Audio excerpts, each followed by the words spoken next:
It's your most authoritative hour on TV. Welcome to The Pulse. We are coming to you live from our studios in Kokomlemle on your digital terrestrial TV because we're free to air on DSTV channel 421 and GoTV channel 144. We are your home of independent, fearless and credible journalism. This afternoon, the Meteo Agency is predicting more rains in the Upper West region 4 days after floodwaters destroyed homes, roads and other amenities in the Upper West region. Our reporters are in the region monitoring the extent of rescue mission as some students, traders and commuters say the situation is going from bad to worse. Also this afternoon, President Akufo-Addo reveals vision to increase the country's GDP by $2 billion and create direct and indirect jobs through the positioning of the country as center of excellence for the healthcare by 2030. Plus, on The Pulse this afternoon,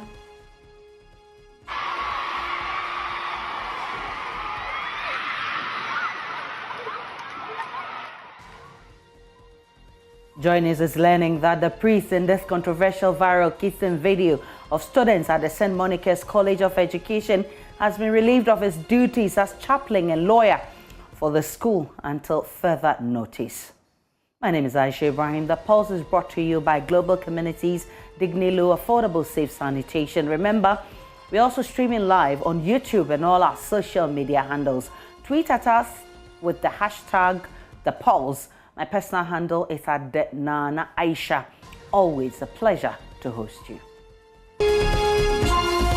Many thanks for choosing us. Let's begin in the Upper West region because this afternoon the Meteorological Agency is warning that there will be more rains in the Upper West region 4 days after floodwaters destroyed homes, roads and other amenities in that region. Some students, traders and commuters say the situation is going from bad to worse. 8 out of the 11 administrative districts of the region, Laura, Nadoli, Kalio, Jirapa, Nandam and others are completely cut off, requiring urgent works on some major roads before residents there can join the rest of the country. Also, some 336 people have been displaced by the flooding after their homes were destroyed. Roads Minister Kwesi Amoakwata yesterday promised government's assistance, but as correspondent Rafiq Salam reports, whilst commuters are waiting with bated breath for the roads to be fixed, they are now using crude ways to cross from one route to another.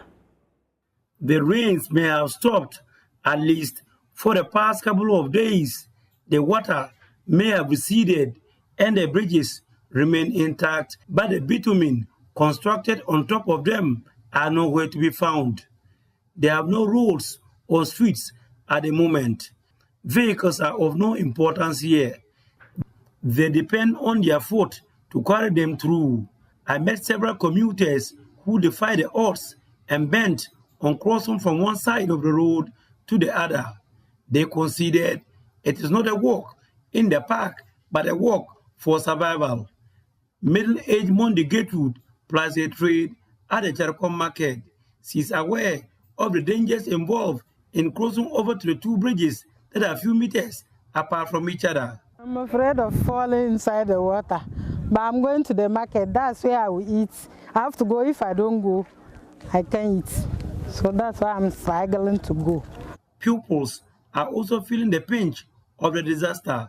Mentoro Eric hails from Condemnation, which is about 4 kilometers away from the disaster zone, but attends Goriri Primary School. Me, I ride a bicycle, but as the road cross like this, I come and put my bicycle down here and cross the road and go. How do you cross the road? There was one board here. You always climb. This is not a place for the faint-hearted. For one to move from one end of the road to the other, you have to use this route. This is a ladder that was constructed, well constructed, very weak, but that is the only means that they can use to access the other side of the road.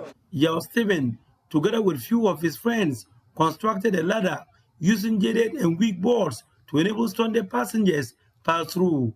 It is, however, not for free. My aim of constructing the ladder is to help them to cross, so anybody who uses it part with 1 Ghana cedis. Okay. Meanwhile, Roads and Highways Minister Kwesi Amoakwata painted a mental picture of the situation after flying for an hour touring the affected areas with an helicopter. From our observation, and as I have been informed by my technical team, and I saw it myself visibly, yes, the approaches to the pipe drains and the U drains have been destroyed. The drains themselves are intact because they were solidly built. So all the U drains are intact, all the pipe drains are culverts are in place. We are going to make use of boulders in filling what we call the backfill of the culverts, and do some stone pitching at certain areas, so that we do not experience this again in the future. That West Legislature penciled PNW Ghanim, one of the leading contractors in the country, as one of the contractors who will lead the charge to fixing the roads. We want the people of this region to know that it's not a regional matter. This is a national matter and is going to be treated as such. It's an emergency situation and it will be given an emergency treatment with all the powers that are at the disposal of President Akufo-Addo and his government. Reporting for JoyNews, Rafik Salam, Gorigiri. Meanwhile, the Upper West Regional Coordinator for NADMO, Ahmed Mustafa, says the organization is waiting for alternate routes to enable them distribute relief items. He spoke to Daniel Dadzi. Talking about farmlands being affected, and we are talking about houses that are equally being collapsed. And some of those houses that are actually being collapsed are part of the people whose farmlands are equally being washed away. So it's a mix of feeling reactions that we currently face in the region. Do you have a number? Yes, we do have the number of farmlands that are being washed away. The number of acres as of now is about 700. Per the preliminary situational report that we currently have on the ground, indicate that 722 farmlands has actually been washed away. And the number of farmers is 1,605. So okay, the number of houses that have equally been collapsed or washed away by the flood is 80. And the individuals that are currently displaced are 336. From how many communities? For the communities, we have aggregated into districts. In the Nadole district, we have 165 communities. Then in the Jirapa municipality, we have 16 of them. And then the Fiama Isabuse district, we have about 155 communities being affected. Wow, you definitely have your work cut out for you. That's right. That's why we are using your medium to reach out to organizations, civil society groups who are into disaster management or other relevant disciplines to come to our aid. Because just like the Rose Minister have indicated, this has become a national issue and not the Upper West for that matter. So we are reaching out to every organization that have anything to support this vulnerable to come to the RCC, chaired by the regional minister, and we'll be grateful to those individuals.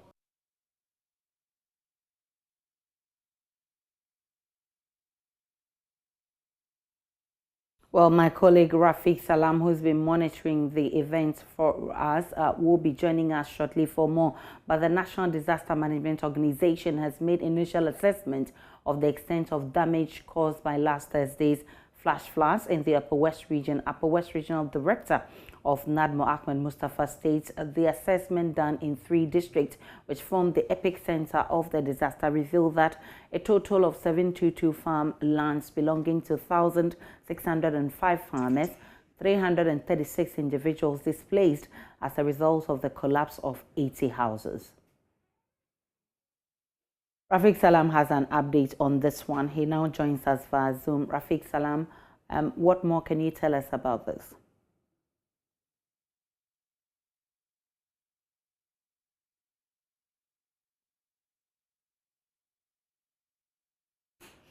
Rafiq Salam has been monitoring the event for us. The National Disaster Management has been making some assessments, and it's come out with the preliminary assessment on the extent of damage. It reveals a total of 722 farmlands belonging to 1,605 farmers, and 336 individuals are displaced as a result of the collapse of 80 houses. Rafiq Salam is joining us again, and he will be telling us more on this one. Rafiq Salam, what can you tell us about the extent of damage, I mean the assessment that's being made by NADMO?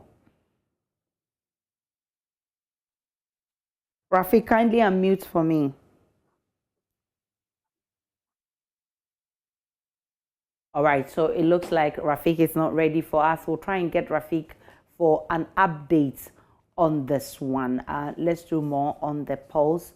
And we're still in the Upper West region. We're assessing the extent of damage over there. All right, so Rafiq is unable to join via Zoom, but thankfully he's on phone. Rafiq, what's the update on the extent of damage? NADMO is telling us that it's assessed some people who have lost their farms and items. What more can you tell us about this? What I can definitely tell you about now is that NADMO, they have done their preliminary assessments, and they came out with the number of people that have been affected by this disaster that occurred last Thursday. So they put the number or peg the number of persons displaced as a result of the disaster to 336 from 80 households. And they're also saying that several farmlands amounting to about 722 were affected. And so these farms are for over 1,600 people. And so for now, these the preliminary assessment from the NADMO. And what they are also telling us is that this assessment was done at the places where we are referred to as the epicenter of the disaster, talking about Jiruba, talking about Dadoli, and also talking about the Lora area. And this is where they have been able to do this assessment, because some of the places, for now, they have access to the places because they are still inundated with water. What can you say about relief items? Have they begun giving the victims relief items? The last couple of hours, when I spoke to the Upper West director of NADMO, Ahmed Mustafa, he told me that, yes, they have gotten the relief items. They were going to give them bags of rice, cooking oil, and also some mattresses. But what he's saying that they want to go to some of the communities to see whether they have access to these communities and whatever they will inform the media about.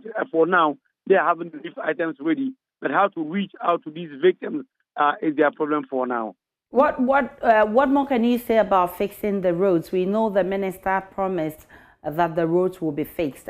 Any signs of the roads to be fixed? The minister, when he met the overlord of the Wala traditional area, Dan Hussein City people, the fourth, he made mention about plans by the government to fix these roads. He's saying that, yes, the damage that has been done on these roads is enormous, it's monumental, but he's saying that it's not beyond their capabilities. And so we assured the people of the Upper West region that these roads will be fixed. They even penciled one particular contractor in the name of PNW Ghanem, who has been here for the past 60 years. He's a Lebanese-based contractor, and he's the one that will lead the charge to fixing these roads. And so he's saying that as we speak now, engineers are at work. They are doing the road design, and then there will be an emergency meeting on Monday in Accra together with that contractor, and then they will finalize things out. And so for now, he's saying that the people should be happy that they will fix the road. And the Upper West Regional Minister is also telling the people that they should brace themselves for the odds because hard times are really ahead. And so the roads will be fixed, but not in the next few months. Rafiq Salam is our correspondent in the Upper West region. He's been updating us on Thursday's floods and relief items that the people are yet to receive, and also the extent of damage that has gone into this whole thing, and also the NADMO's assessment of who and who have lost their properties through this floods. Now, Metro Agency is predicting more rains in the Upper West region. On phone right now is Tete Potofi, who is the head of forecasting at the agency. Mr. Potofi, I'm grateful for your time. How is it going to look like in the next few days? Yes, over the northern sectors of the country, and especially the Sahel region, this is their major rainy season. So we should expect more rain before somewhere after October. So what should be the preparation towards this? Already Thursday's floods has caused a lot of havoc, and we're still dealing with it. What should be the preparation towards this, the rains that is coming in the next few days? Those people at the low-lying areas should be moved out, because the kind of it is also raining heavily over Burkina Faso. So there is a possibility that not too short a time, they will also be opening some of their more dams over those areas. So those people at the lowland areas should make sure that at least they moved out to a safer place. Because this year we've noticed that the rains over the north is doing very, very, very well. And then we believe that if they could, the NADMO and then the fire service and the police should up their game, and then trying very hard to convince those who are staying in the low-lying areas to move out. They can create some safe havens for them so that they can protect them there, because the Babi Dam has not yet been opened, and this is what we are observing. So once we are expecting more rain, we pray that the sensitization and then advising the populace to move out will be the best option for now. Mr. Potofi, what's the forecast for the rest of the country? Oh, for the rest of the country, yes. For us in the coastal areas, we are not expecting much. Somewhere from central region, western region, as in Elite Barons, there is some early morning showers or drizzle. However, from end of August getting to September, we will also get into our minor season, and that is from the middle belt to the coastal area. So this is the time we need to be doing more preparation to receive the minor season. We are expecting that the minor season is better than the major season that we had 2 months ago. So we need to up our game and then make sure that at least the tools got test, the drilling systems are all, because when it rains, water can flow. Thank you so much, Tete Potofi. He is head of forecasting at the Meteo Agency. Now from the Upper West region to the Ashanti region, because this afternoon we are learning that the priest in a controversial viral case in video of students at the St. Monica's College of Education has been relieved of his duties as chaplain and lawyer of the school until further notice. The priest, who has been identified as Reverend Father Labi, is seen kissing 3 female students of the college on their lips. Social media users who have seen the video have expressed outrage over the conduct of the priest. Watch this.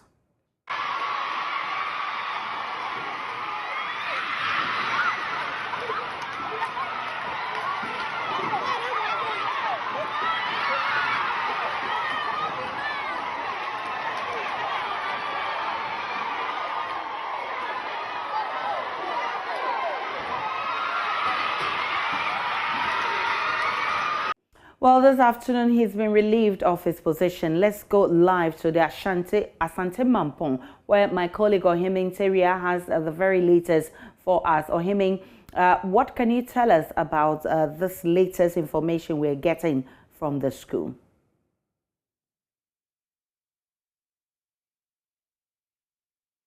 Right, Ohiming is getting ready to give us that update, but we've been speaking with people on the streets to gauge their mood on this viral video. Listen.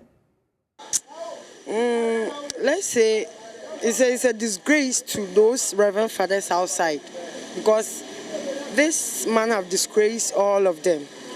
It's not good for you to be kissing students. And when it comes to the student side, when they go outside, people will not respect them, because it's not good to do this. Say nipa say they don't mean their way. Yare be braba. Amunche no smart. Has of ukisi students are. I mean, say me nua wo mu cry, say me respect ni biom. Na me father no cry, say me fa bo mu abi. Say their way wo yere. Eni kwa so yes ha de we ya wo ye. Enye esa aban no mu famra kwan so we de enye. Esa ga school ni close no say dia mu ye. Say yare a wa chama students ni na say close school. Yeah, I was school authorities, no, no, omo can be because it was a idea city omo ko omo yare. Me according to video ni ya, ubo say sanity. Ohiminteria is our man on the ground for us. Ohimin, tell us what the school authorities have been saying.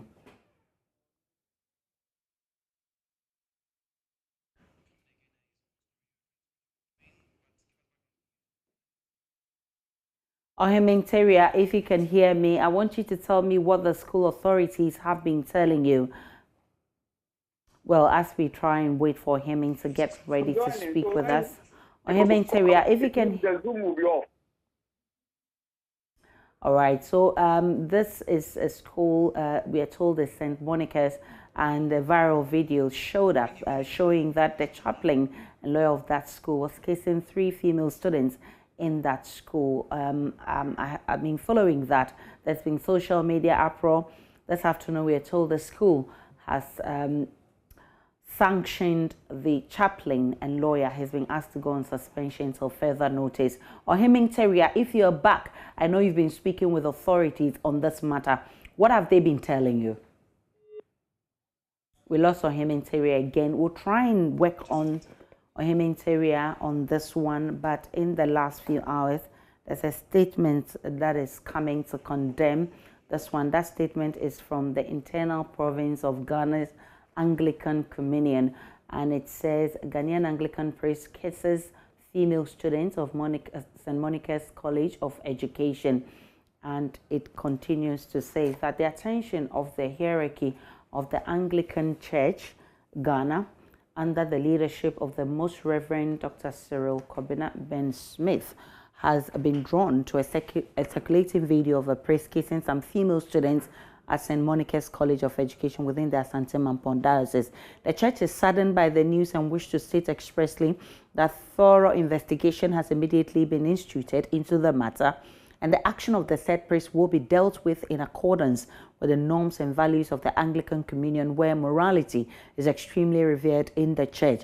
All further clarifications on this matter should be addressed to the undersigned, and there's a number there. Meanwhile, all efforts are being made to engage the students concerned through counseling sessions to avert any psychological issues that may arise as a result of the viral video. We count on your cooperation, and it's signed by Venerable Dr. George Dawson Amoa, his Executive Director to the Metropolitan Archbishop of Ghana.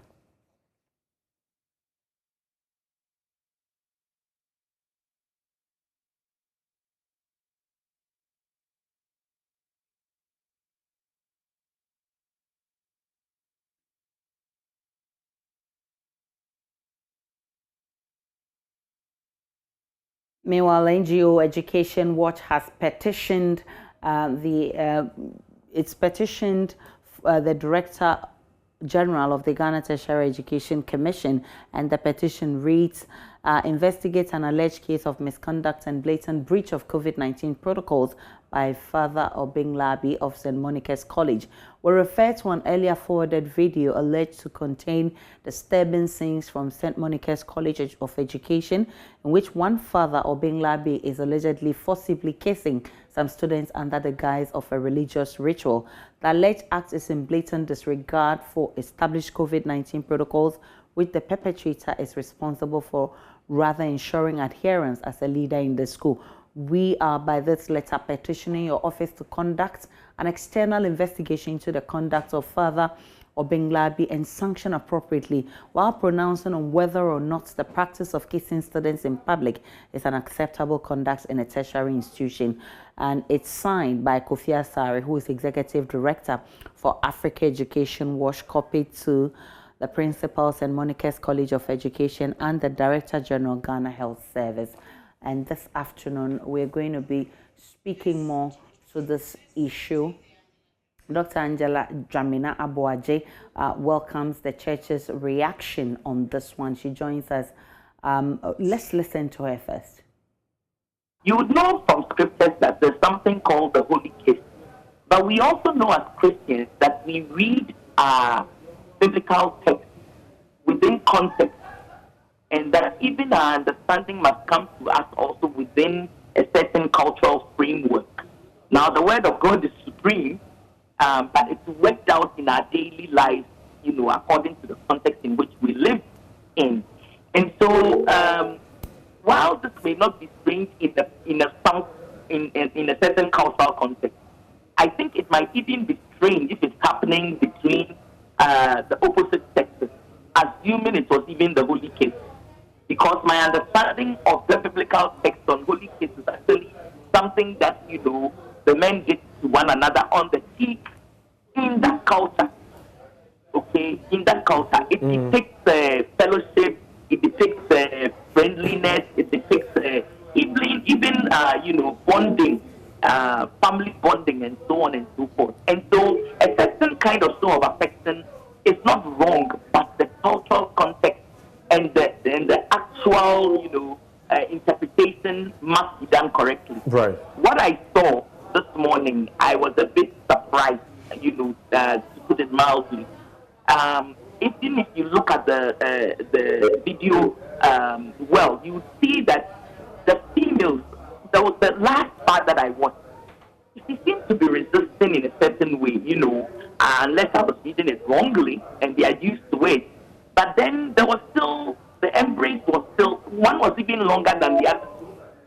Oh, I was asking myself, what exactly is going on, especially within the historical background of knowing that church leaders, not all, some have greatly abused their authority and they are over students and over pupils and so on. We can't run away from the fact that we have had these things in our churches, some of which is continuing. So seeing something like this is troubling, to tell you the truth. But I would want it to be properly investigated.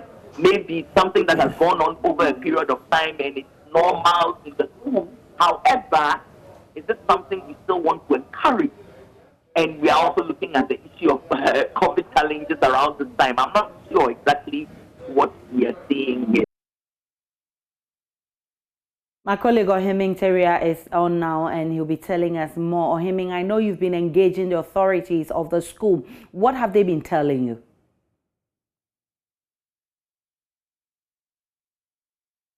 Yes, Aisha, it's been a very busy day for school authorities of the St. Monica's Education, College of Education here in Asante Mampong.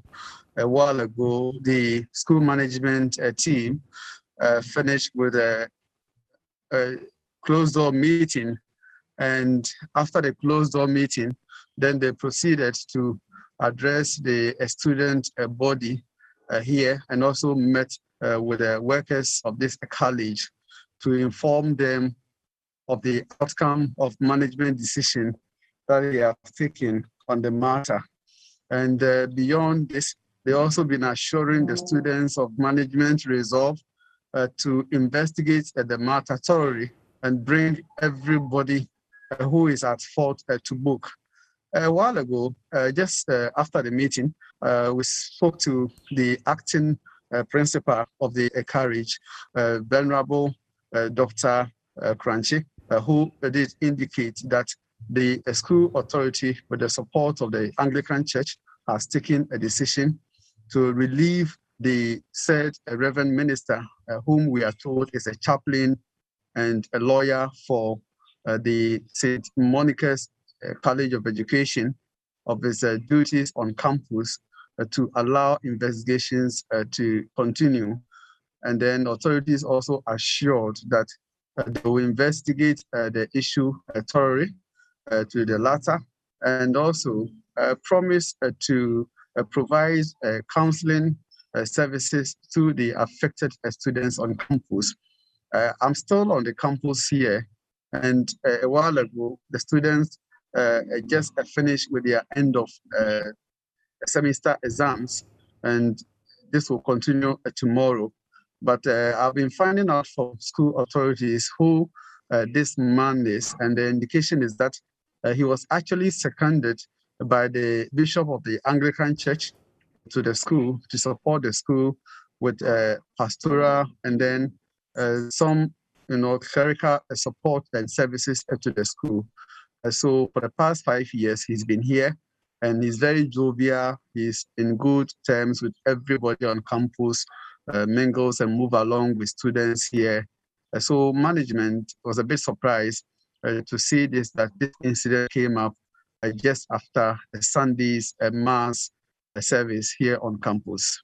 Have you cited the female students who were in that video, and have you spoken with some of the students generally? What have they been telling you, especially with regards to this practice? Because it looks like something, it looks like this is not the first time the chaplain is doing this to the students. Unfortunately, we don't have any information on the conduct of this chaplain in earlier incidents. What the school authorities have been telling us, it has become more or less the official information that we are giving to the public. For the students, as I said, ever since we arrived on campus here, they have been busy, writing their end of semester exams. So I can say that as of now, we've not been able to speak to the students. Don't forget, we are also not allowed to speak to them on campus, especially on this particular issue. But nonetheless, we'll try as much as possible to comb and see if it will be possible to speak to some students. But beyond perception or what people thought this man could be doing on campus, the management has given us a clear idea of who this man is. He moves along with almost every student on campus ever since he was seconded to this institution 5 years ago. His work as a cleric, providing mass services to the students on campus here as a chaplain of this particular institution. And beyond this, he also worked as a lawyer for the school. So he has so much, the management, I must say, has so much trust and confidence in him. And that is why they've expressed some sort of surprise that this issue came up. And nonetheless, they say they are being guided by the school's, sexual harassment code, and it's something that they are going to implement. And beyond that, they also work with the state, Ghana, the law which promulgates against sexual misconduct on campus, and also the fact that they also being guided by the church policy on sexual harassment. So all these things will be considered in taking decision on this, and it's as a result of this that the management, after let me say a marathon, closed door meeting, decided to suspend the services of the embattled Reverend Father, whom we are told is Reverend Father Obeng Labi, who has been working on this campus for the past 5 years. Yes, so behind me, you can see some students just behind me here. They have just, some have just, closed from studies in one of these classrooms. So yes, they are here, but unfortunately, we are not allowed to speak to them on campus. We'll try as much as possible to get information from some of them. But what can you say about the general mood in the school? I would say it's like any ordinary day on campus here. at the St. Monica's College of Education. Even when we came, okay, Ohimin, so hold on there for me. We'll talk about the general mood because there's been also widespread condemnation by education experts and gender advocates who say the matter must not be left to school authorities alone. Let's get more on this one because we are joined by Dr. George Dawson Amwa. He is the executive director to the Metropolitan Archbishop of Ghana, and they issued that statement I read to you earlier. What's the next action for the church after the priest has been relieved of his post, sir? Good afternoon. Good afternoon, sir. Good. Thank you for the opportunity. I think I overheard the last speaker who has really more or less said everything because the institution, St. Monica's, more or less is an Anglican institution. So we have some supervisory role over there. So what decision has been taken by the College of Education is actually being in consultation with the church. So what we are doing now, the statement which was released on behalf of the Archbishop, Phil Host, we are telling the public that yes, we are concerned with what the matter which is actually been, widely circulated. And the first step is to institute an investigation into the matter. Do you agree with me that, so far as our position is concerned, the only information that we have is the video, and we need to investigate the video, and we've identified the personality stakeholders in the video, and we need to interrogate them. This is common administrative procedure, and this is what we've done now. So now all powers have been given to the investigating committee, which actually in collaboration with the management of the school, to come up with their comprehensive report, and that will determine the action that needs to be taken. And as you also right, hello, go ahead. Go ahead, sir. And as we actually heard from the last speaker, I missed the name anyway.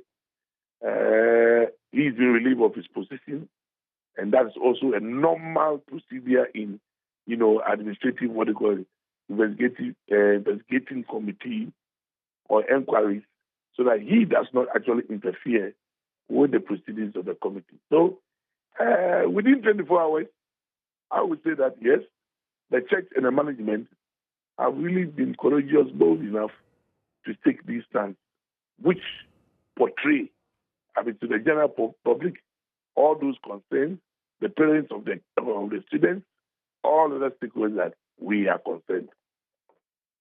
Have you attached timelines to this investigation? How long would it take this investigation team to put the matter to rest, considering the public interest involved? Absolutely right. If I'm permitted to say, I would say that, we hope that this issue is resolved yesterday, meaning that we attach great importance to this. Like I said, within 24 hours, the church has come up with a press release, follow up with the setting up of a committee, follow up with suspension the relief. And that should actually show you the speed in which you want this actually matter to be resolved. So give it. Just take it from me that it's going to be as soon as practicable. And I gave my number. When you read carefully the statement, there's my number, which means that until this matter is resolved, you are at liberty to call for update any time. And the boldness and the courage of the church to come up with a press release is also an indication that the church would be transparent with any report that comes from the investigating, committee. But just also to add it, we express sadness to this news. Personally, if you ask me, I know the gentleman very well, very gentleman, somebody that, of course, you could not really suspect such, act, whatever happened. But we just want to say that, yes, the law or whatever it is, disciplinary action, if it's actually found to be someone, will be taken. But we need a full cooperation of the public so that it will carry out this duty to its logical conclusion. Dr. Amoah, what are the possible sanctions, if I may ask? Now that the commission of inquiry has been set up, it's all about confidentiality. We need not to preempt. A committee has been set up. So let the committee actually come. And there are varied sanctions. I may say one or two, which is, when the report comes, may be contrary. So I will beg that now with the commission in place, it is all about confidentiality. Let them work. You and I, let's be patient and get the report. And that report will be authentic more than speculation. If I give you anything, I'll be speculating. I'm grateful for your time this afternoon, Venerable Dr. George Dawson Amoah. He is the Executive Director for the Metropolitan Archbishop of Ghana. My colleague Ohiming Teria is still on with us. Ohiming, you were earlier telling me about the general mood in the school. Yes, Aisha. As I said earlier, it's a normal day. It's like any other normal day on the campus of St. Monica's College of Education. Just that the students here have been writing their end of semester exams. Behind me, they use this particular space for the exams. And earlier when we came on campus, some of them, from their posture and demeanor, from some of the comments that they made, is an indication that they don't seem to care so much about what is happening here. I remember some of the students telling us from afar that if we have any serious issue to be discussed, then it should be that we should send information to President Akufo-Addo to, as quick as possible, pay their allowance, and that is what they care so much about. So it tells you that, yes, these are students who appear not to be disturbed or concerned so much about the issue that a man who has, over the years, served as a chaplain and lawyer for the college is now at the center of controversy for allegedly kissing students in what he described as a peace kiss, giving peace kiss to students who have, done so well in discharging their duty as members of the chaplaincy committee just after Sunday mass service here on campus. Ohiming Teria is my colleague at the school monitoring events for us. Of course, this is a matter that has gotten the whole country talking from all quarters, from education to health and human rights. It is something we are monitoring, and like Dr. Amoah said, anytime they provide update for us, we'll be sharing with our viewers. We take a break on the Pulse this afternoon. When we return, there is more to discuss, but also tweet at us at the Pulse. My personal handle is at the Nana Aisha. Stay with me. Welcome back to the Pulse, to the rest of our discussions. Final year senior high school candidates sitting for this year's WASI in some Accra schools have expressed satisfaction with their performance on day 2 of their project so far. Visual arts students will, for the next 2 weeks, work on their practicals before joining their colleagues to begin core oral subjects. Observing the process at St. Thomas Aquinas and Accra High Schools earlier, my colleague Mamiesi Nyamise Thompson caught up with some of the candidates right after the first half of their work. So we are here at the St. Thomas Aquinas School, and here we are with the visual arts students. They are also working on their project works. They are currently on break. It takes 6 hours to work on the project. They've used the first 3 hours to work on the previous questions, and then they'll be coming back. But right now, I have some students right behind me who have just completed the first half and waiting to go on to the second. Let's find out from them how the first half went. So James, how has today been for you? I know the practical started from yesterday. Have you been working since yesterday? Yes, please. And what was the process getting to this point? Oh, actually, we having 2 different practicals, and I'm for POP modeling, and some also are doing carving. So mine is POP modeling, and then yesterday we did the sketches, and today we are on prototype and then final work. So we are on it. This is our first half. We will come back for the second half too. Okay. So far, how has it been? What was the process going through the first half, working on your project? Was it like everything you had planned for? Yes, please. Yes, please. It was nice. Everything was good. The second half will be cool since the tension for the first one is already gone. So we are planning to do more.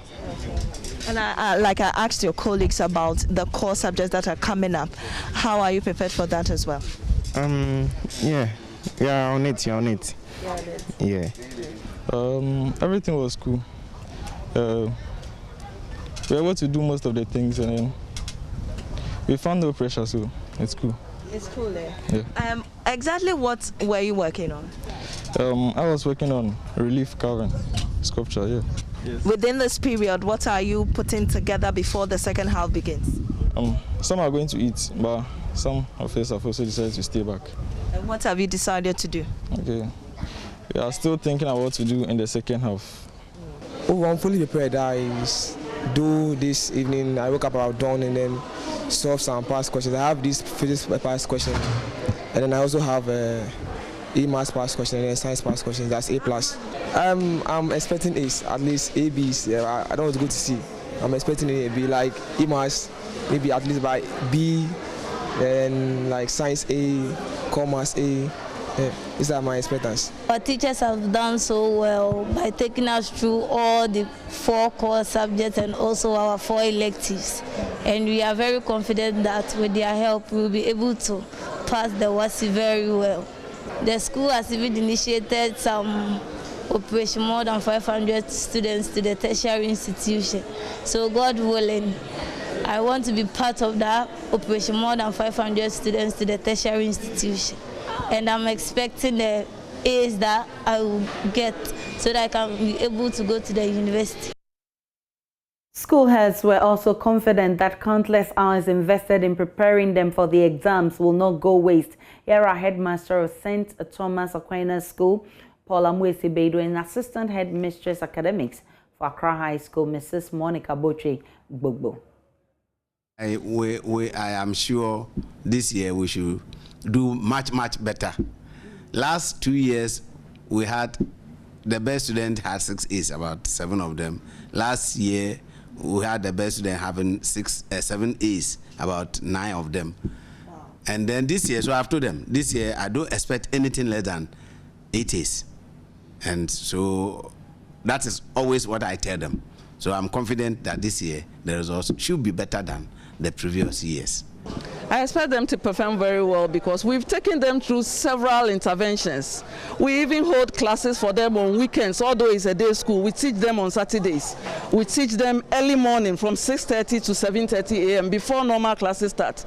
After school from 4 to 5, we still do extra classes for them. All these are interventions that we put in place. Apart from that, we had academic clinics where we take them through how to answer examination questions, how to solve some of the difficult questions that they usually come across, and all that. So with all these interventions, I expect them to perform very well.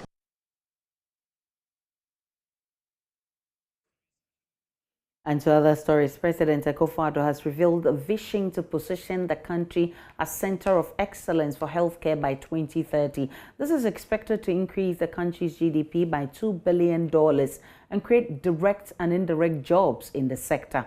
According to the president, research has revealed $16 billion is invested seeking medical services abroad by Africans. Speaking at the sword cutting for the construction of 111 health centers in the country, Nana Akufo-Addo says the project being commenced forms part of efforts to achieve that objective. Agenda 111 has been carefully thought through to inspire activity and growth in various sectors of the economy and also help bring jobs to the youth. It is a Ghana First agenda. Once completed, it will provide job opportunities for some 20,000 health professionals and thus enable the Ministry of Health recruit more doctors, nurses, pharmacists, and other health professionals. In addition to these, there will be many indirect jobs for residents in the local economy. For example, for persons who will sell food, drinks, hospital consumables to the hospital, its staff, patients, and visitors.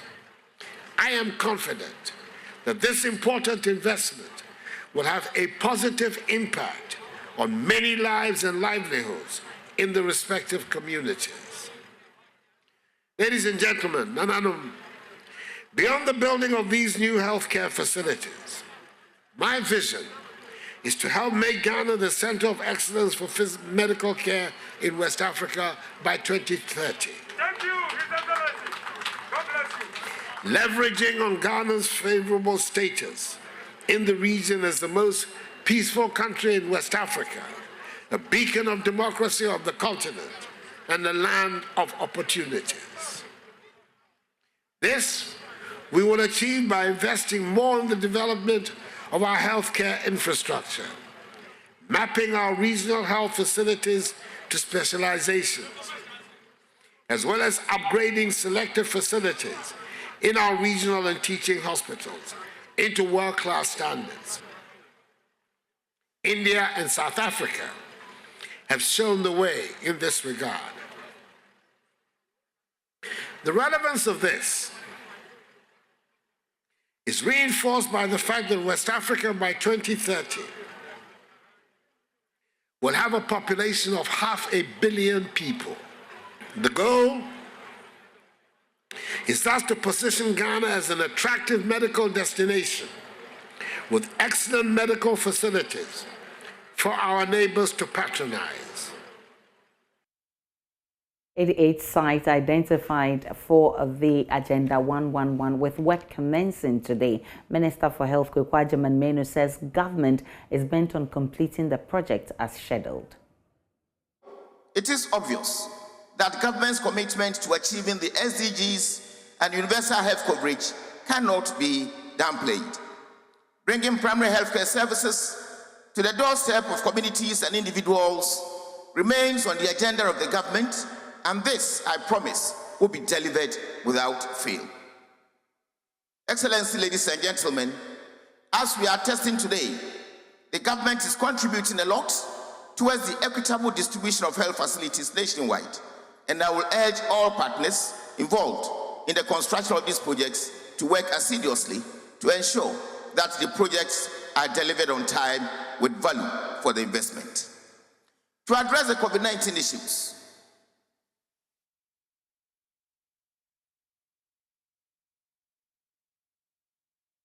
stakeholders, especially Queen mothers, at the viewing of Seth Kwame Boateng's Crushed documentary have resolved to become road safety ambassadors to advance the advocacy. Seth's documentary highlighted how children are dying from road accidents on a daily basis and proffers solutions to addressing it. The Kumasi premiering was successful in compelling participants to take action to protect children from road accidents. Prince Apia has more in the following report. Today, I focus on children who are getting their lives either snapped out while others live the rest of their lives maimed through road traffic accidents. It's been an emotional viewing of the documentary Crushed here at the Kumasi City Mall. The viewing attracted so many stakeholders from almost all the socio-economic divide from the Ashanti region and beyond.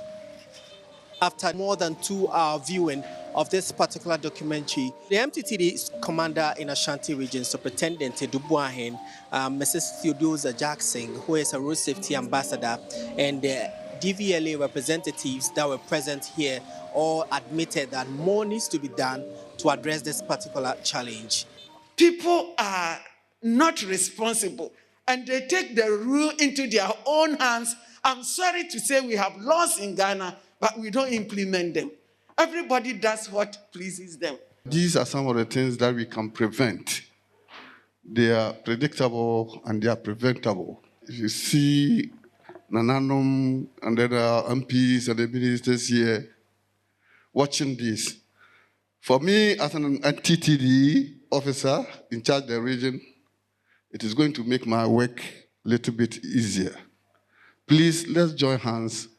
We can prevent these things. Now, some Queen mothers that we spoke to after the viewing admitted that it is very critical they become road safety ambassadors. I will say, you ambassadors. You educate the Yabesha, educate crummy. Ye more education, said the Yababeshen, a yara hostem, and te fitting equal. Obia Namwa. On just or Chakwema, on she. The Naya said, Kwame Boatin, aye, I be hui, or no, a seminar real no nam so or cobo who de ra. And nam so many park on Makumo, so Boamia, yes, sir, and Yama and Kwale. My name is Prince Apia reporting from Kumasi. Making rounds on social media for the past few days has been videos of illegal mining operators resuming activities on the river Ankobra, the river which was gradually returning to its former glory after a special military task force halted activities of the illegal miners months ago. Is now losing its color due to fresh pollutions.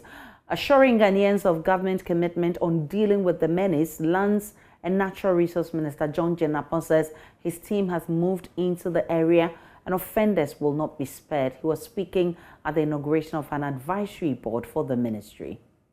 So, Nana, honorable members, I can't say it enough. We are counting on you, and I'm very confident that given the experience, the expertise, and the stature of the people we've been lucky to assemble around this table, we have politicians, we have members of parliament, we have bureaucrats, we have academics, a person, the vice chancellor of the KNUST, we have a distinguished chief, we have public servants, we have a lawyer, we have somebody who has been in media for many years, who's seen it all. And so I am very confident that if you put your hearts and minds together and work as a team, I believe you'll be able to guide me and give me all the necessary advice, which will result in us resolving the concrete issues relating to the lands and natural resources of our country, and which will be to the benefit of the good people of our country. And as we say in Ghana, you have to hit the ground running because the issues are staring us in our faces. We've been dealing with the issue of River Ankobra, for instance, where yesterday we've had to authorize a special operation on River Ankobra, and I must say I'm very happy that the operation has gone successfully, and we're going to do a lot more. The matters to do with small-scale mining, galamsey, illegal mining, we've said it many times, the president is fully committed, the ministry is fully committed. It's not going to be won by just one stroke of an intervention. We need a sustained effort, and we are determined to do that. And we're going to count on you to advise us accordingly. Where we have to make amends, you should let us know. Where we have to strengthen our interventions, you should please let us know. And together, I believe that we'll be able to formulate policies and implement them for the good of our beloved Haitians. And joining me for a conversation on this is Deputy Lands and Natural Resources Minister George Miriku-Duka. I'm grateful for your time this afternoon. Let's get more on the operation to rid our water bodies of illegal miners. Well, before we talk about that, but has it come to your notice that illegal miners are back to the places that has been declared as forbidding for illegal mining? Let me say good afternoon to your cherished viewers itself. Yes, we had the information about 3 days ago about the invasion of Ankobra specifically, and we dispatched a team of security men to be on board. And fortunately for us, some people were immediately apprehended. Some chamfine machines were bent. And we leaving no stone unturned. We're working tirelessly to ensure that these recalcitrants are dealt with. It's unfortunate that, irrespective of the efforts we are making, people are still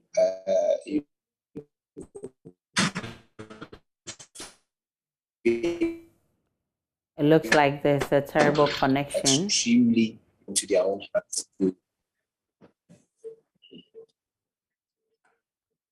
Yes, Can you hear me? go ahead. Go ahead. It's better now. Yeah.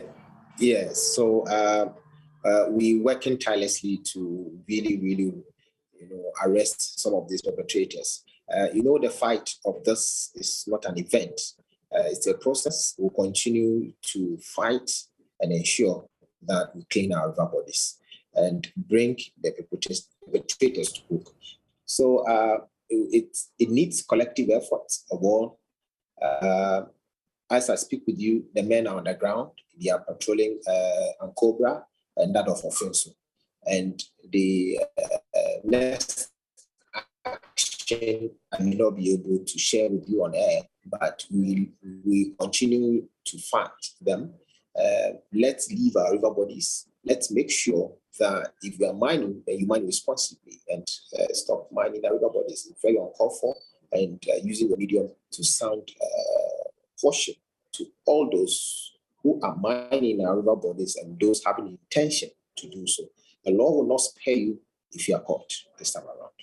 So you and your minister assured us that we're not going to get back here.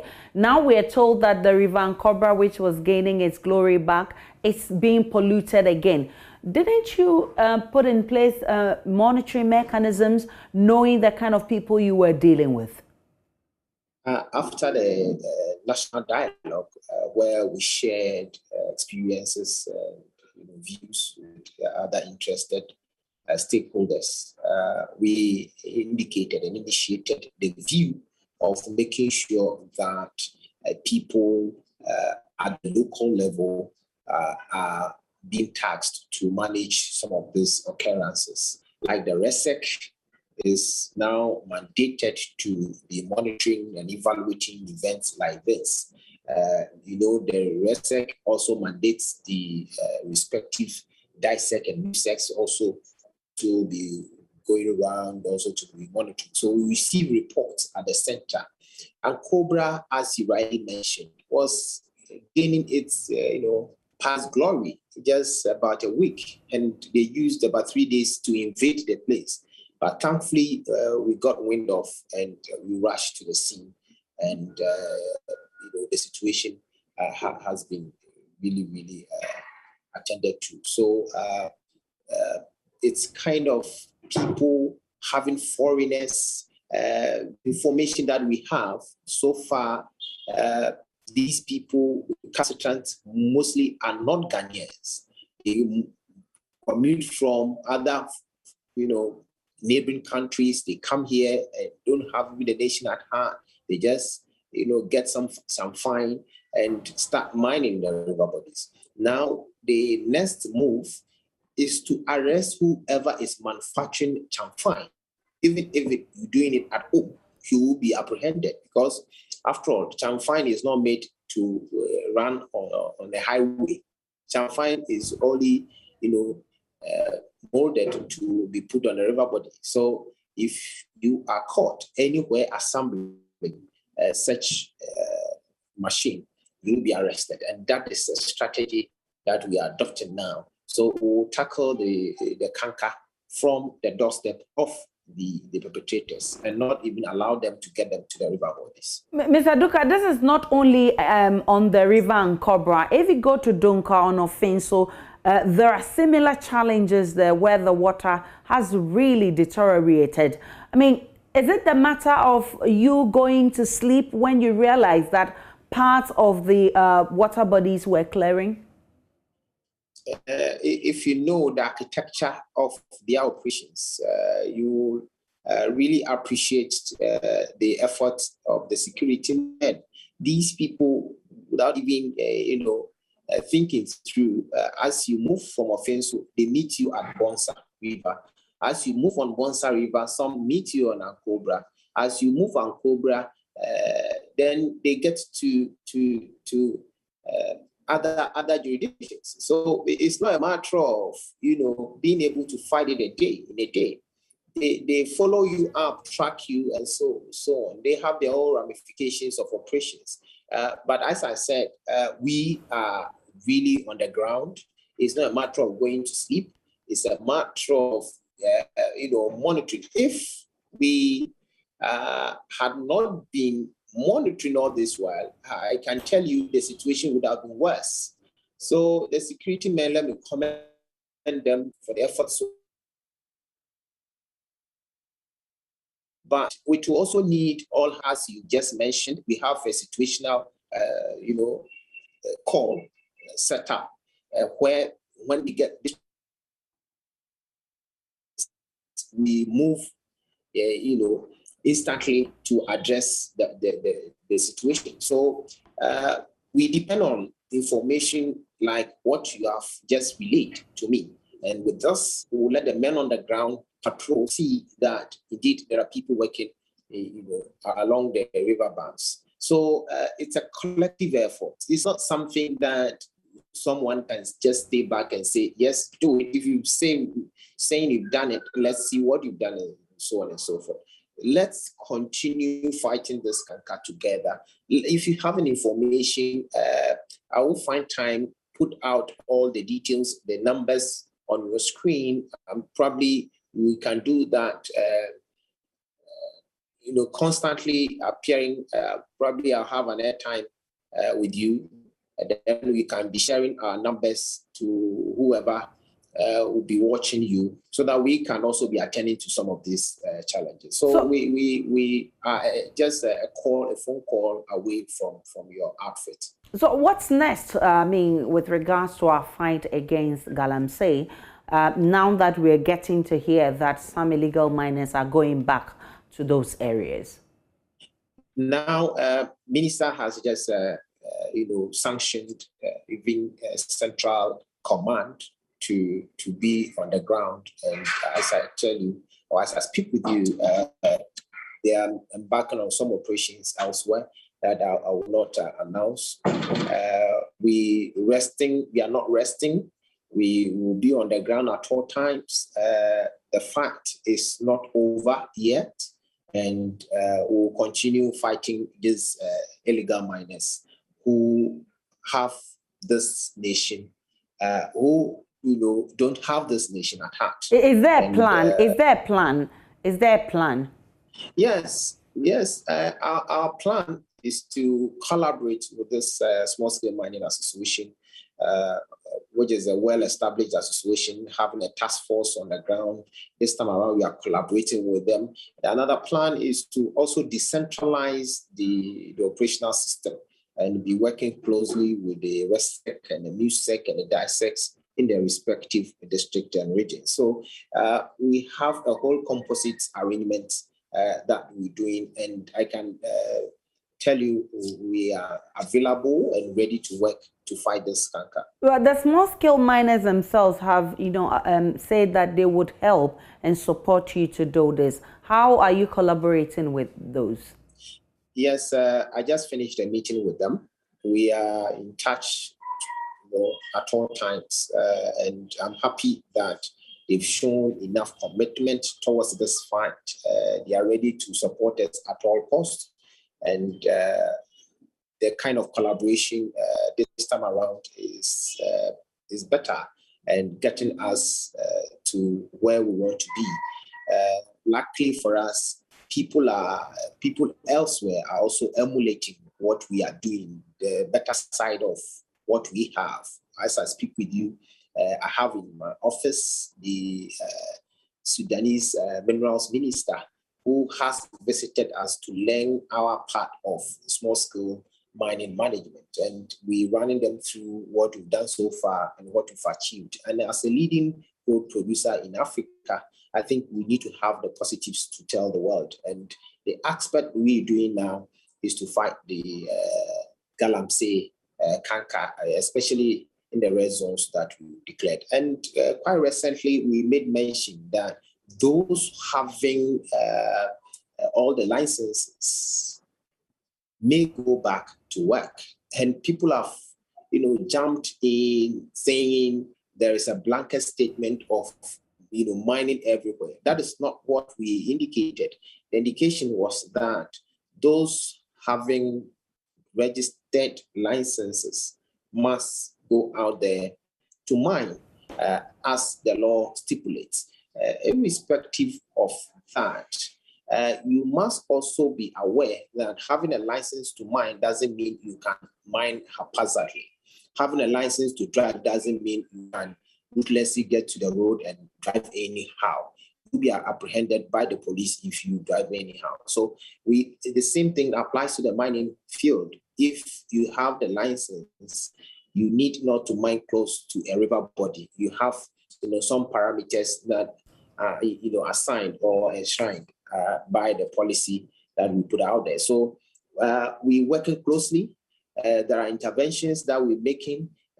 We digitizing the process of even the licensing regime, where minister has also indicated that he's decentralizing the licensing regime to the respective regions, and that for that matter, even the mining districts.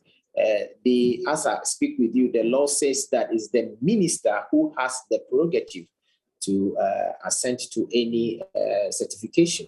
And for that matter, the bureaucratic, means of getting a license, in a way, puts people in a stranded motion to get things done anyhow and get to the galamsey motion and just run around with it.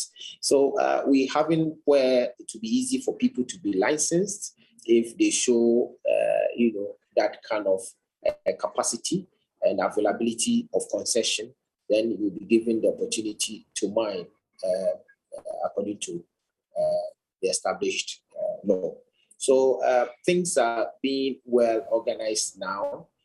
We having the alternative, because once we're getting people out of the illegality framework, we need to also provide the alternatives. So government through His Excellency Nana Dankwa Akufo-Addo has initiated this alternative livelihood empowerment program that is going to be launched in the first week of September to get people into proper kind of mining situation. So the community mining concept is going to be revamped.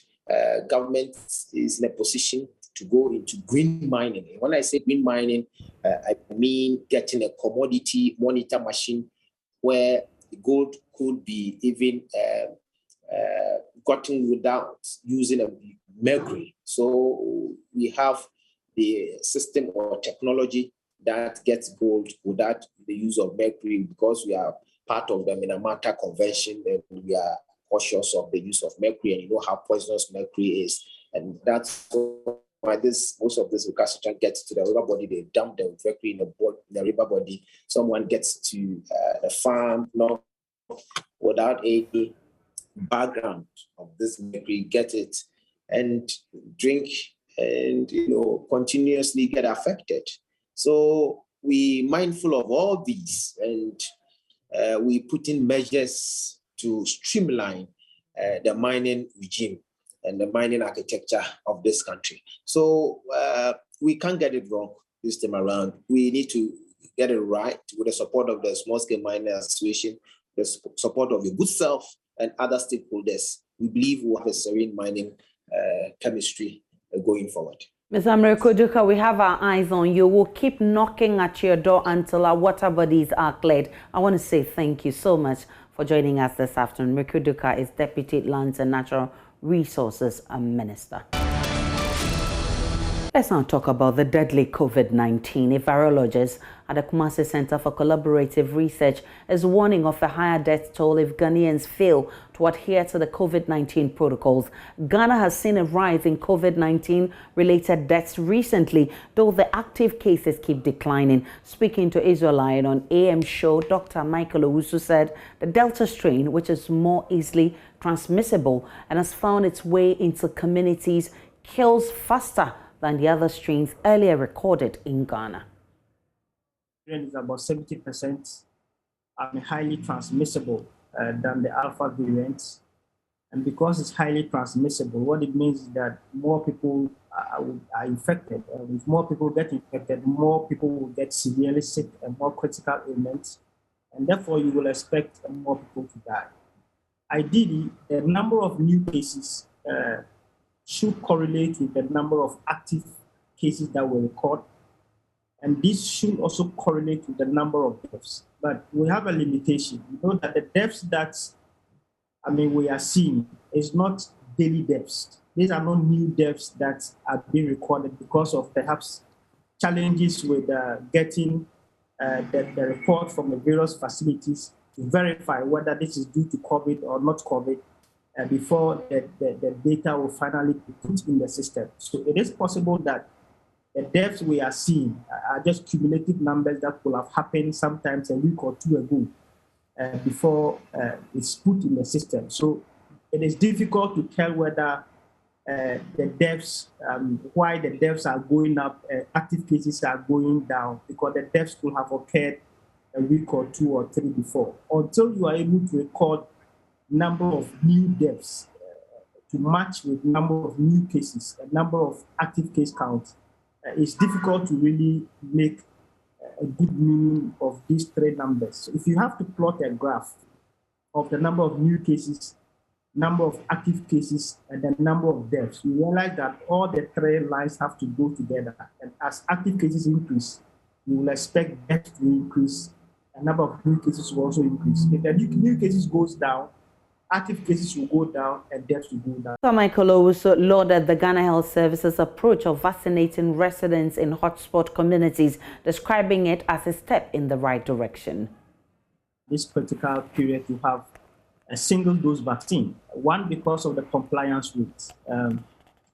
Before we had 2 doses, and it was a bit difficult that somebody will get the first dose and may not get second dose. There are many people who had the opportunity to take their first dose, but then they don't have the second dose. And having first dose will only make you partially immune, which will mean that you are still more susceptible compared to somebody who has taken the 2 doses. So that is one of the advantages of having a single dose, because once I take it, I don't have to come back. Our center at KCCR is one of the centers in Oforiko that is vaccinating. And since they started last Saturday, I have looked at the numbers, and it's very encouraging. There are a huge number of people that are so eager and are willing to take the vaccine. And as of yesterday, they couldn't even contain the numbers and get to the afternoon. So the eagerness is there. And people are quite excited because people know that the vaccines are working. The other good thing is that, this vaccine has also some very good efficacy rates. We're looking at numbers like close to 90% efficacy against hospitalization and critical deaths. And then also after taking the vaccine, you expect that within 14 days, you should also have mounted the highest antibody titer level. So it's also one advantage that I also feel that if we are able to give this to many people as possible, we'll be able to reduce the impact of this third wave that we are having, which will mean that in 2 weeks' time, many more people are likely to attain the highest antibody titer, and therefore, in a month's time, we can already predict that we are likely to have a reduction in cases for some hotspots. Also remember that the vaccines are targeted at the hotspot, which is very good.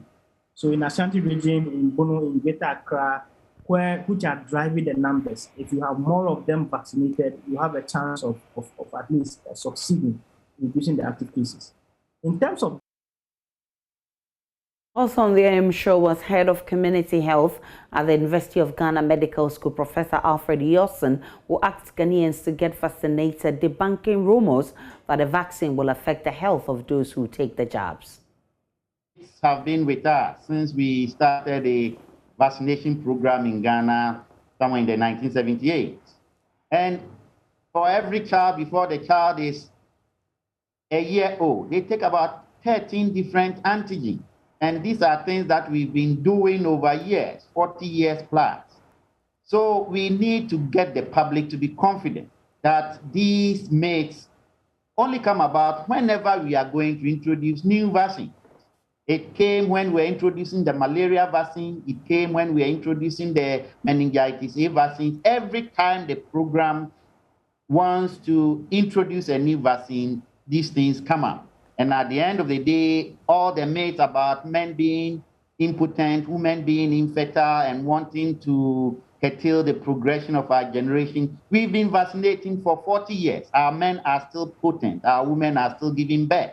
So some of these things, we should treat it as myths, as you rightly call it. And then look at the benefit of the process.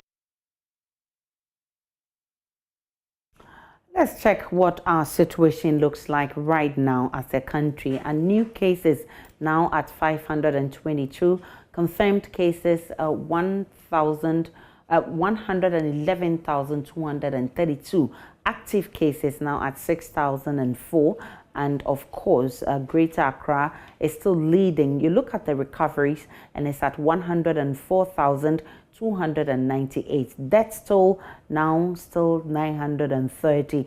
And in those, in that map, you see the red spots where Greater Accra is leading, followed by the Ashanti region. We're still live on the Pulse. Our hashtag is the Pulse. You need to tweet at us. And my personal handle at the Nana Aisha. We take a break. We'll bring you sports shortly. Thank you very much for staying here with us on Pulse. It's time for a dose of sport. My name is Nathaniel Atto, and I'm going to take you into the big detail. Today is a big day for football here on the African continent because all the big coaches of national teams qualified for the next Africa Cup of Nations are gathered in Yaoundé for the official draw. Now, the 24 participating teams will be grouped into 6 pools, each of 4 teams. And based on the FIFA World Rankings released a few days ago, the teams will be allocated to 4 pots each of the 6 teams for the draw. Now, let's take a look at the pots in detail. All right, so there we go. In pot 1, which is the seeded teams, we've got Cameroon, Algeria, the defending champions, Senegal, Tunisia, Morocco, and Nigeria. So in pot 2 is the most achieved nation at the Africa Cup of Nations, and it's Egypt, together with Ghana, Ivory Coast, Mali, Burkina Faso, and Guinea. We'll go to pot 3 now. And pot 3 consists of Cape Verde, Gabon, Mauritania, Sierra Leone, Zimbabwe, and Guinea-Bissau. Pot 4 consists of Malawi, Sudan, Equatorial Guinea, Comoros, the debutants, Ethiopia, and Gambia, who are also debutants in the competition. All right, so Joy Sports' Gary Al Smith is in Yaoundé, and he'll be covering the draw live, and he's joined us via Zoom for more on this. Gary, good to see you, and glad to see that you've settled down in Yaoundé. I wanted to first of all tell me what the feeling is like and what the thoughts are like amongst colleague journalists about which team their respective nation would want to play or would want to avoid, for this draw. Well, Nathaniel, thank you very much for having me. And much like every other Afcon draw, it's the same questions, isn't it? People asking, who are you going to meet? Who do you want to not meet? And so on and so forth. So we are seeing on our screen pot 3 and pot 4. For some reason, people think that Gabon and Mauritania will contribute to a group of death. I don't know why. And people also feel that Gambia will also contribute. That may have something to do with their recent exploits. In the under-17s, they have been doing very well. Sure. And they have forced their way also into the Africa Cup of Nations. And people are just worried of them. Sudan are also doing something good, as are Malawi. And together with the teams in pot 1, that's the seeded teams, and then you take a smattering of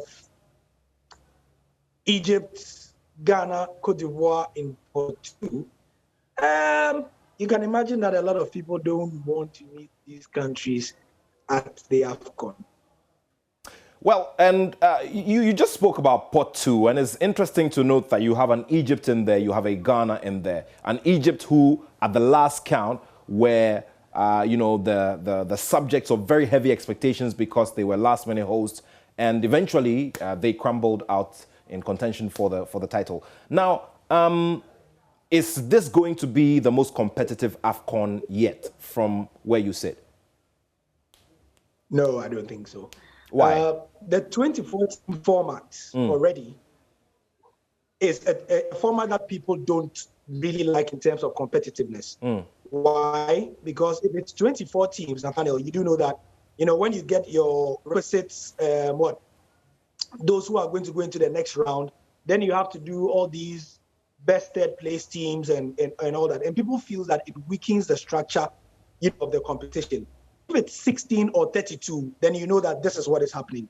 You're going to get the best 2 out of each group, and then it's clearly the strongest 2. But if you take the top 6 out of group A, B, C, D, E, F, that's, 6, 2, 12, and then the other 12, what happens, or 6, 3, 18. If you take the top 3, 6, 3, 18, then that means that you have another 4 who have to qualify by dint of being the best 4th placed groups. So you recall that, you hosted the Euros on the Joy Prime Network. You recall that when we had to get the teams that were going to qualify as the best 4th place teams, a lot of people felt that they did not really deserve it. And even till date, if you look at, say, Portugal, who won the Euro 2016, they qualified not because they were the best in the group, but by the hair of their teeth. And they went, sort of playing comparatively, not negative football, but pragmatic football, So the 24-team format already is a format that football purists, as I like to call them, say does not augur well for, the knockout format. But that said, I don't think that if Ghana, for example, qualified as one of the best 4th place teams, anybody would complain. All we do is that, look, we have qualified.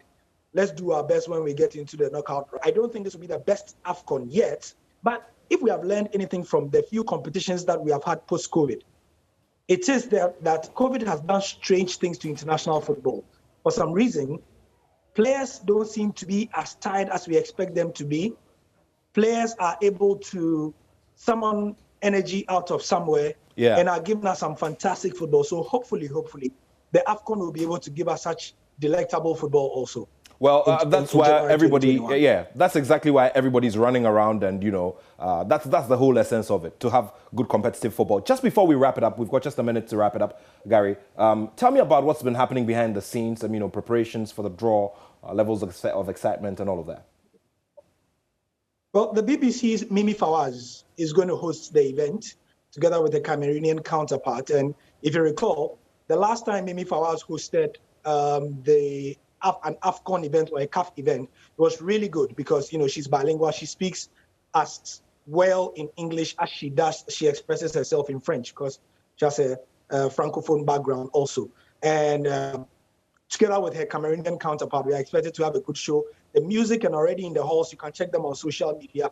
It's already bringing out the vibe. Remember, Cameroon have had 1 full year to get ready because it was supposed to happen last year. They are in a situation where about 3 or 4 months to the time, they are totally ready for the tournament. There's nothing like last-minute stadium. It's going to get ready and all those things as well. So, hey, Nathaniel, we are expecting a good show. And hopefully, Ghana comes out with a draw that ensures that we end the drought since 1982. I like that one as well. Fingers crossed from a Ghanaian perspective. And you have some fun as well. I hope the music is as good as well. So we'll be catching you up later on in the evening. All the best with it, Gary. Sure. Gary Al-Smith there in Yaoundé, coming to us live and bringing us updates on what we should be expecting for tonight's Afcon draw. Ghana is in pot 2 and will be lined up against a heavyweight at all cost. Well, let's see how all of it goes. That's it for sport for now. I'll be back tomorrow with another big dose right here on the show. You stay well. My name is Nathaniel Atto, and I have love for sport. And as we wrap up on the Pulse this afternoon, I've indeed enjoyed my almost 2 hours stay with you here. Thanks so much for watching. Let's do this all over again tomorrow, same time, God willing, on the Pulse. But hey, catch you at 9 p.m. on PM Express. Happiness is Let's Talk Showbiz. Enjoy the rest of our programs.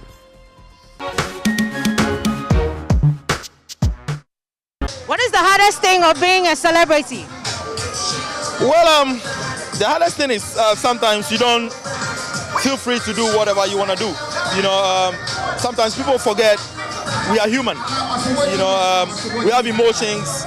We are normal human beings. Sometimes somebody can say something and then the person gets to you. You react and then you are in trouble. A normal person there reacts, the person is free. You know, that is the most difficult thing we face. And The good things? the good thing, like everything has good advantages and disadvantages. You know, advantages we get a lot of opportunities. We go to places comfortably. We get some things easily, you know, which we also do appreciate it. To summarize everything, I would say in life we have disadvantages and advantages. So that's all I can say. Am I a celebrity? Oh yeah. Invasion of privacy. You know, I'm single, I can't go on a date because every time I go on a date, there's a secret picture or something, and then I'm being tagged with the wrong person. Yeah. They are spoiling markets. You know, I think it's an invasion of privacy, but that's it. Yeah. There's beauty to that, you know, being a celebrity. There's a beautiful part of it. There's a good part. Yeah. We want to know. I mean, the part where people appreciate and love you, you know, and I've found a lot of people who have come to appreciate and love me for who I am today, and I really love them back. Like, it's amazing. Sometimes, you know you don't have money. Charlie, to call someone and tell the person that, yo, the person know you're a star, and they think you being a star, you have it all to yourself. So sometimes that's the hardest part of our life, that we meet, we talk. Sometimes, Charlie, you're investing your money somewhere and you don't have anything, but who to call? That, yo, Charlie, but because the name star and you are everywhere, they think you have everything to yourself. So to me, it's the hardest thing that, you know, a lot of stars are facing. But we just don't talk, that's why. But there's a good side to being a celebrity. What's that good side? The good side, looking fly. Coming to accept the fact that everybody knows you or feel like they know you, your personal life and everything about you. And sometimes you forget, but you have to remind yourself that people know you. So that's one of the hardest things personally. But yeah, but for me, it's easy. It's easier now. It gets easier the more, by the day. Some benefits. Sure. It's a well-paying lifestyle. So why not?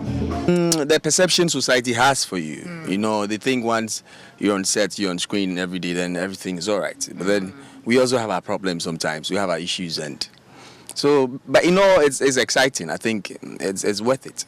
Yeah. What's good about being a celebrity? Yeah, good about it to me, KK Fusu, is like, you know, I'm famous. And the famous open gates for me. Being a celebrity, traveling to, imagine a person from Mangwasi, somebody like KK Fusu, will be away to Mianko University. We have a lecturer, but being a celebrity will open the gates, doors for even the president to call on you. Shanti guys, but there are some few people who use the car horn but will not use it. You won't understand. They are my people. They vote. They have some vote already. Like before, they are MTN. Everywhere you are there. In Ghana, we have different tribes, and the most respected tribe in Ghana are the Voltaireans. They are the people even you, the white people, fear, because they say they are the number 9s, and not even the white people could use the 9 for anything. Help me with that. I can't be sad. I'm not standing to fall. I'm pushing to penetrate. One time myself was talking to myself, and the conversation they were having was completely upset. Yes, I could hear it. I was the third person and left with as well. It was a deep conversation, but hey, I can't snitch or tell. If I can ever praise someone, it's always be myself and myself. Fast forward, how will the future look like? Play or play. I see oceans and lakes. I'm not fighting for tsunami. I see darkness and light. I'm only praying to rise me. God, thanks for making a person like me. I don't know what I can do without you, without God or without me. Well, God made me, He saved me. Sooner or later, I'll be popping up from the blues. You don't need dictionary to solve it. I already have a clue. If it's not for one thing, I want to be here with you. After God saved me, the rest is up to me to choose. When you flip back,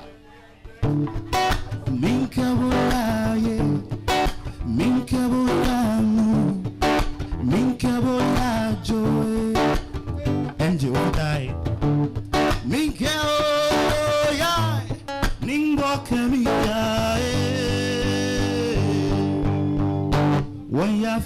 osu minkabulaye minkabulamu minkabulajoe. I know your eyes in the morning sun. I feel your touch me in the pouring rain. And the moment that you are not far from me, I wanna feel you in my arms again. Ain't you come to me on the summer breeze? Give me warm in your love. Ain't you sad who you live? And the speech you need to show. Right na na na na. Oh na na na na. Right na na na na. Na na na na. Say baby I can't. Na me mbacho I will need be what day. And yeah me sa. How be. Say breathing cold na me no matter my weather. Catch up and empower child and power in Mugasa for that. Oh baby, Shabuya Messaka Nawahame. Makuma into me standing. Too much hot pressure because hot pressure leads to breaking and your